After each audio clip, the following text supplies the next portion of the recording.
So the Blues' Jordan Kyrou has been on fire to start the season with 2 goals and 6 points. That's in just 2 games, Jesse. Wow. I don't know if you've mentioned that. Wow. Yet. Meanwhile, Vegas will need a little more from Jonathan Marchessault with Max Pacioretty out of this lineup. Who is the better DFS play this evening, AJ? Well, in a 2-game slate like this, I think you have to consider using Kyrou as the hot hand here, but ultimately I would lean towards Marchessault. He's coming in at just $4,500, which for a first-line top power play guy like under $5K, that's almost too good to pass up. I know the production on the ice isn't there, at least at the same level, but I do like Marchessault's matchup a little bit better going against Binnington, while Kyrou is probably going to face Robin Leonard tonight. So I do think, again, this might be a spot where you could try and use both.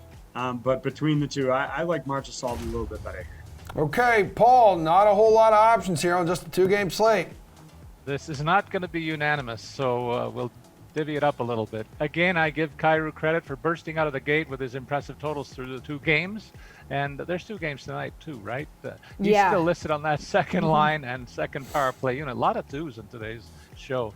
When I focus on Marchessault, I see another veteran who has is a top 6 guy and has been since joining the Knights as an established team leader now.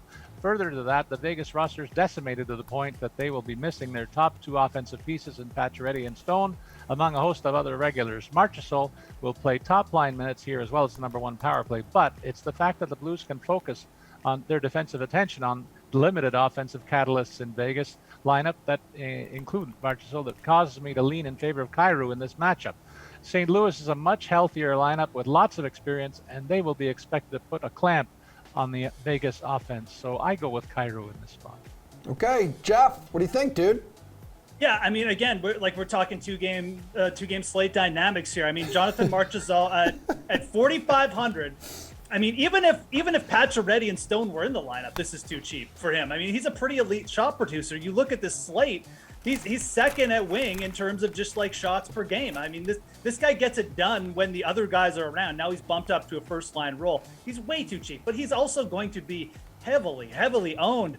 I think Paul nailed this. If you're looking at playing this game or how this game could play out from a leverage perspective and big GPPs tonight, St. Louis has been the better team thus far. Their offense is rolling. They could just cruise here to like a 5-1 win. If that's the case, you should be thinking about using Kyrou as the pivot option here, because all the goals will come for St. Louis. And if Vegas just gets like 1 or shut out or something, then Marchessault, even if he gets some shots on goal, probably going to be a bust. So at the same time, if you're building a cash lineup, you should just play him. But Jonathan Marchessault grades out as the better play, but again, we've got to think it's a 2-game slate. There's a lot more dynamics here.